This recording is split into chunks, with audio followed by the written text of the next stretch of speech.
Hello friends, स्वागत है हमारे यूट्यूब चैनल में आपका। बीएसएफ वाटर विंग के वैकेंसी जो है वो 2020 के जनवरी में वैकेंसी आ गया है।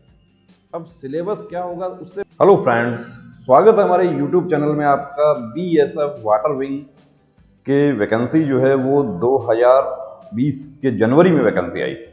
उसके बाद कोरोना की वजह से डिले हो गया। वो फर्स्ट फेज का जो एग्ज़ाम है आपका वो आ गया है। कॉल लेटर्स आपके स्टार्ट हो चुके हैं। 16 मई को आपका एग्ज़ाम होना है।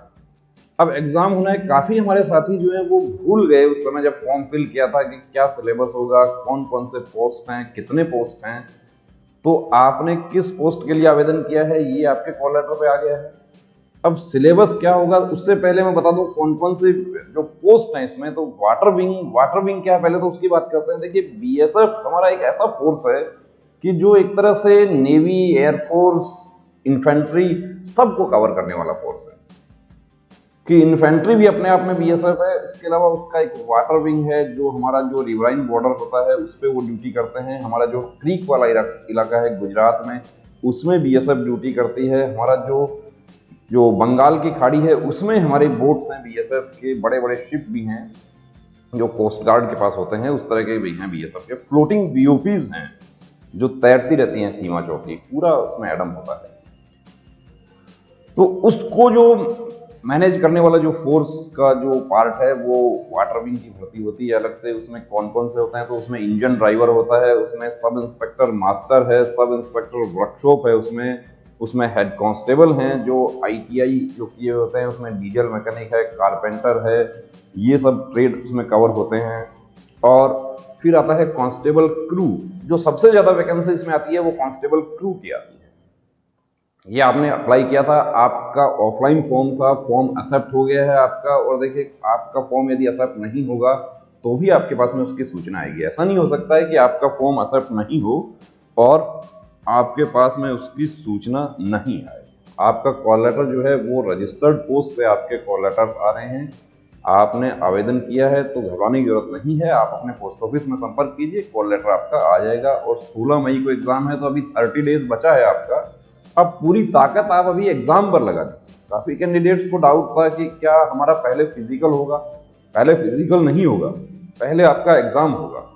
अब एग्जाम जो है उसके सिलेबस की हम बात करते हैं। एग्जाम में क्या सिलेबस होगा, तो देखिए, sub inspector master, sub inspector engine driver ED जिसको बोला है, और सब इंस्पेक्टर वर्कशॉप, उनका जो पहला पेपर है, उनका जो पेपर है उसमें क्या है कि जनरल नॉलेज है 25 नंबर का, रीजनिंग 25 का है, जो मैथ है 25 का, और ट्रेड अवेयरनेस, जिस ट्रेड से उन्होंने अप्लाई किया है उसके 25 क्वेश्चंस आएंगे। तो इस तरीके से ये 100 का आपका पेपर होगा और 100 के पेपर के आधार पर ही आपका मेरिट बनेगा। उसके बाद हमारे head constable engine driver, head constable workshop, head constable master और कांस्टेबल क्रू जो है उनका जो कंबाइंड है पेपर, उसमें कौन कौन से सिलेबस कैसा कवर हो रहा है, तो वो हो रहा है यहाँ पे जनरल नॉलेज जो है वो 35 का है, रीजनिंग भी 35 का है और मैथ 30 का है। तो ये 100 का पूरा होता है। उसमें ट्रेड से रिलेटेड किसी प्रकार के कोई क्वेश्चंस आपके नहीं आएंगे। 35, 35 और 30।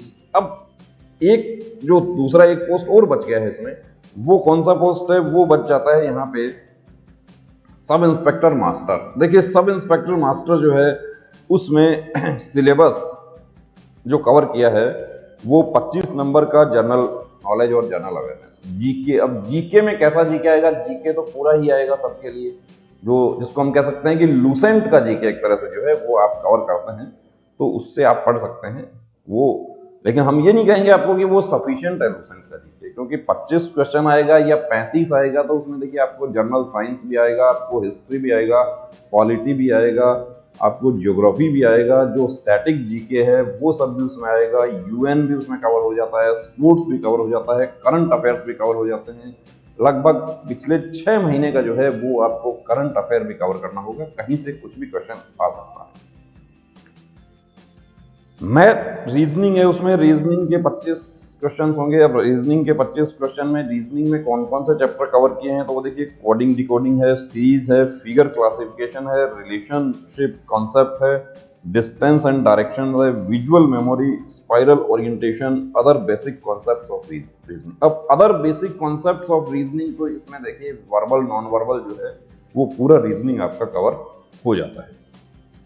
मैथ जो है उसमें भी आपके इसी तरीके से पॉइंट्स दिए हुए हैं, चैप्टर वाइज दिया हुआ है कि वो चैप्टर आपको कवर करना है। अब देखिए यहाँ पर जो सब इंस्पेक्टर जो वर्कशॉप है उसका यदि हम बात करें कि मैथ में सब इंस्पेक्टर मास्टर सॉरी, तो उसमें मैथ में क्या आएगा, बेसिक्स। अब देखिए बेसिक मल्टीप्लिकेशंस जो जिसको हम बोलते हैं सिंप्लीफिकेशन बोलते हैं वो दिया है, मिक्स्ड फ्रैक्शंस दिया है, एवरेज औसत, प्रतिशत, लाभानी, डिस्काउंट, रेशियो अनुपात समानुपात, time work, simple and compound interest और सिंपल मेंसुरेशन। अब यहां पर कौन से चैप्टर नहीं आए आपको यही चैप्टर कवर करने हैं जो देखिए आपका जब डिटेल एडवर्टीजमेंट आया था उसमें पूरा सिलेबस आपका दिया है। वो डिटेल एडवर्टीजमेंट के अकॉर्डिंग आप अपना सिलेबस तैयार कीजिए। अब हम यदि बात, अब इनका जो ट्रेड अवेयरनेस भी है, सब इंस्पेक्टर वर्कशॉप जो है उसमें ट्रेड के जो 25 क्वेश्चंस होंगे वो कैसे होंगे, तो उसमें देखिए पूरा दिया है ट्रेड का कि knowledge of the compass, knowledge of storm, तूफान और उसके जो डिस्ट्रेस सिग्नल हैं, inland vessels under all conditions, management, पोत का मैनेजमेंट कैसे होता है, वो सब बहुत वाइड सिलेबस है वो। अब हम बात करते हैं कांस्टेबल क्रू, जो हमारे सबसे ज्यादा कैंडिडेट्स हैं इसमें कांस्टेबल क्रू में स्विमिंग आपको आना चाहिए। स्विमिंग यदि आपको नहीं आएगा तो आप ट्रेड में फेल कर दिए जाएंगे। आपको अंडरटेकिंग देना पड़ा है स्विमिंग का, लेकिन अभी आप स्विमिंग बाद में सीख लेना, अभी स्विमिंग में नहीं सीखना शुरू करना, अभी तो आप पूरी ताकत लगाइए एग्जाम पे।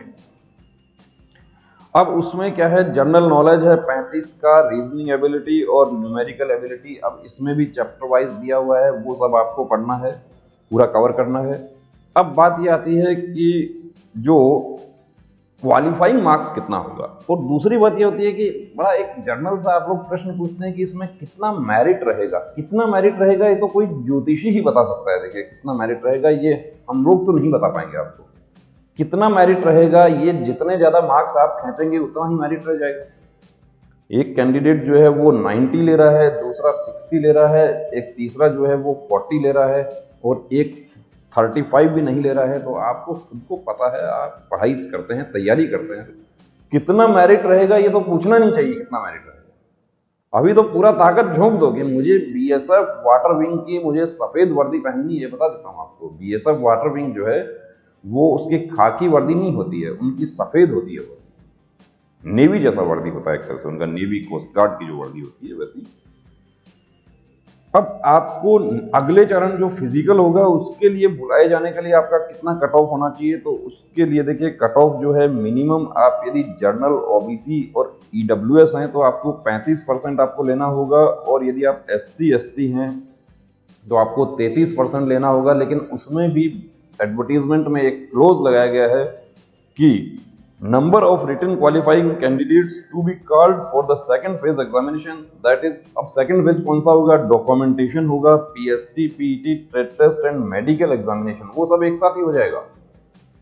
मे be restricted to 5 times the number of vacancies advertised और the number of candidates qualifying in written examination which is lesser, यानी कि 5 गुना वैकेंसी के 5 गुना। अब यहां पर देखिए हम देखते हैं कि जो सब इंस्पेक्टर मास्टर जो है उनका 5 ही वैकेंसी है। सब इंस्पेक्टर मास्टर की 5 वैकेंसी है, तो सब इंस्पेक्टर मास्टर के 25 कैंडिडेट, या तो 25 कैंडिडेट हो जाते हैं, या जो क्वालिफाई है चाहे जो 35 नंबर और 33 नंबर वाले, उनमें से जो कम होगा, तो यहां मैं आपको बता देता हूं कि वो कौन सा कम होगा, उस यानी 25 से ज्यादा तो वो नहीं बुलाएंगे। यदि ज्यादा कैंडिडेट क्वालिफाई हो जाते हैं तो 5 गुना बुलाया जाएगा, और कम क्वालिफाई होते हैं तो जितना क्वालिफाई हुआ उतने को बुला लिया जाएगा। यदि हम कांस्टेबल क्रू की बात करते हैं तो कांस्टेबल क्रू में 160 वैकेंसी है, 5 गुना आप कर लीजिए, 16 5 80, 800 कैंडिडेट्स को बुलाया जाएगा अगले चरण के लिए। अब कितने कैंडिडेट्स एग्जाम दे रहे हैं वो आपको खुद को पता है। आप खुद जो जॉब मार्केट है, जिसको कहते हैं कि जॉब मार्केट में आप बैठते हैं, ये तो जॉब नहीं है, ये तो वर्दी है। ये तो बहुत से लोग ऐसे हैं हमारे साथी कि वहां जाने के बाद बड़ा अच्छा नहीं लगता उनको। तो उसके बारे में हम बाद में बात करेंगे। अभी जो हमारा पॉइंट है कि आपको क्या करना है, कैसे पढ़ना है, कितना पढ़ना है, जितना आप पढ़ सकते हैं उतना पढ़िए, जितना आप कवर कर सकते हैं उतना करिए। कुछ कैंडिडेट्स ने पूछा था कि क्या हिंदी या इंग्लिश भी आएगा? बिल्कुल नहीं आएगा, हिंदी या इंग्लिश जो सिलेबस आपको बता दिया वो सब आएगा। सिलेबस और डिटेल एडवर्टीजमेंट यदि आपको चाहिए तो आप नीचे डिस्क्रिप्शन में हमारा नंबर दिया है, उस पर डिटेल एडवर्टीजमेंट पर आप उस पर PDF आपको भेज देंगे हम, किस प्रकार का सिलेबस है वो आप उसमें देख सकते हैं। डिटेल एडवर्टीजमेंट BSF की साइट पर भी आपको हो सकता है अवेलेबल हो जाए, या आपने जब फॉर्म फिल किया था उस समय आपने यदि डिटेल एडवर्टीजमेंट आपने रखा होगा वहां से आपको मिल सकता है। तो दोस्तों अब रुकना नहीं, अब थमना नहीं, अब ठानना है, वर्दी को हर हाल में पाना है। जय हिंद।